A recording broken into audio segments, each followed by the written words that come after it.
Hi everybody, it's Kristina Dennis, Transformational Self-Empowerment Master, and I am back in Southern California. Yay me, super happy to be home. You see my little one. That's funny to say since he's not little at all, but I'm going to see Mr. Billy here in a couple of hours, and I could not be more excited to hang out with him. Hi Kimberly.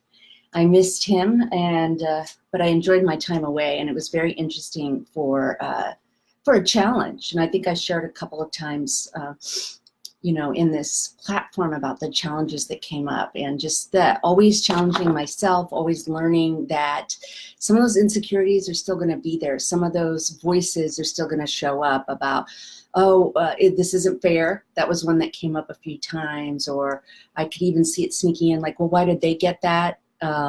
Or, I'm being left behind. Whatever the thoughts were that came flowing in, I wouldn't say I was surprised, but I'm grateful that I could see them as what they were, which is old messages and old, stories that don't apply. And even if they did apply at one moment or another, I could re-navigate, and I could course correct myself and change my story despite who was in it or what the characters were doing. I could choose to learn and be happy and feel that I belonged, and also take care of myself when there was too much stimuli. I think I mentioned I was at a farm, out and about, even planting, learning, which was kind of fun. It was loud, it was noisy. They had a bike ride that came in. I felt overwhelmed at a few junctures. Certainly in the stadium when John C. Maxwell was there, I felt a little overwhelmed, but I did my best to stay present. I also went to sleep when I needed to go to sleep, and took moments to connect with myself, and I could really be there the whole time. And I was listening today to something that I thought was fascinating, and I wanted to mention it because it was something I never really thought of.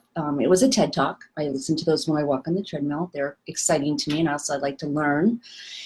And his premise was about love, and love being the super app that we need to download, and why is it so hard for us to consider what unconditional love is.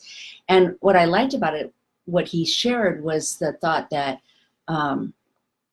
let me put it this way, sometimes people come to me and they are struggling with it, or they have a lot of fear, they don't know how to connect, they're very worried, they feel like they have to perform, and they're not really sure where that showed up in their life because they had what they consider a very happy childhood. Now there's, you can point, okay, yeah, I really struggled, these are the messages I was given, and I've had to fight against that. But there are other people that maybe did not have those same kind of detrimental messages, and they still feel like they have to perform, and they still feel like love can be conditional. And the way he shared it, I thought was brilliant. He said, when we're born, the first probably 18 months of our lives, we can do no wrong. None whatsoever. We can throw up on our parents, they'll still take care of us, most of us. We can cry in the middle of the night, we can poop our diapers, we can do all kinds of things that are completely inappropriate as adults. But as children, as babies, we are loved unconditionally. And then about the 18-month mark, our parents have to start shaping us, and they have to start adjusting our behaviors, and they have to start saying, the world is not unconditional, and there are things that you cannot do. And we start hearing no.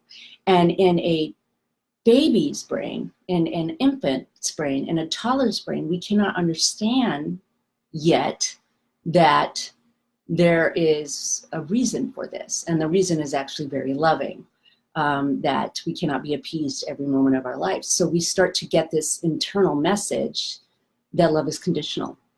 It had not been conditional up until this point. And then as we start getting taught, that love has parameters, that's the message we get, regardless of what our parents meant, regardless if it's absolutely the right way to parent, to set boundaries for your children.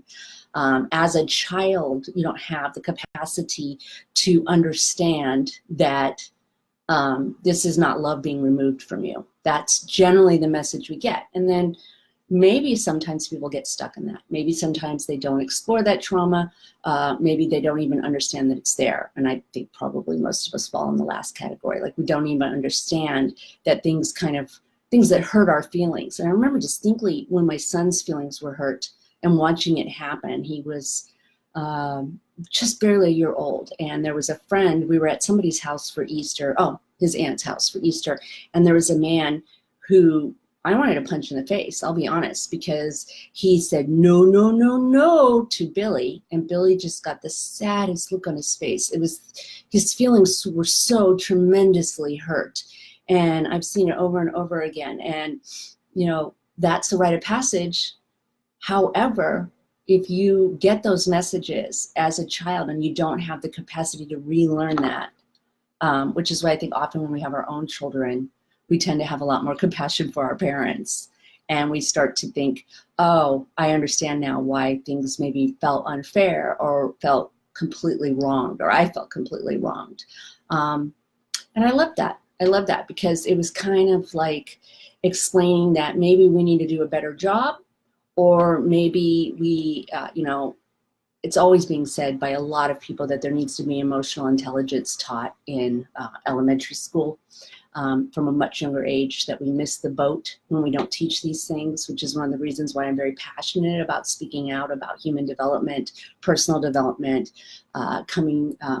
getting to a place of self-love, getting to a place of living from love.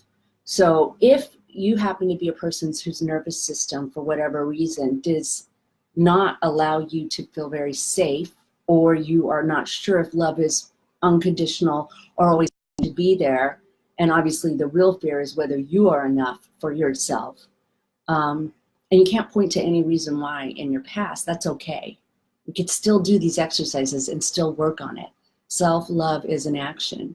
We can still practice and put our big toe in the pool of loving others and promoting love and unconditional love and trusting, as I've said a million times, that we can fly. Maybe the branch won't break when we're sitting on it, or maybe it will, but we can fly.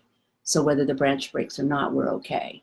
And that takes a lot of work and a lot of focus and a lot of thinking on purpose. But I wanted to share that and say, wow, I just had this great way of explaining it to some people that maybe your nervous system is set that way, and there really is no need to assign meaning to certain things. If you can't find it, you could still start the work now. And so I just wanted to share that. And happy Monday to everyone, and love you all. I'm glad I'm back home. I can't wait to oil up people I love and share some of the stuff that I got out of this last 4 days. But mostly I'm looking forward to seeing my little boy. All right, bye.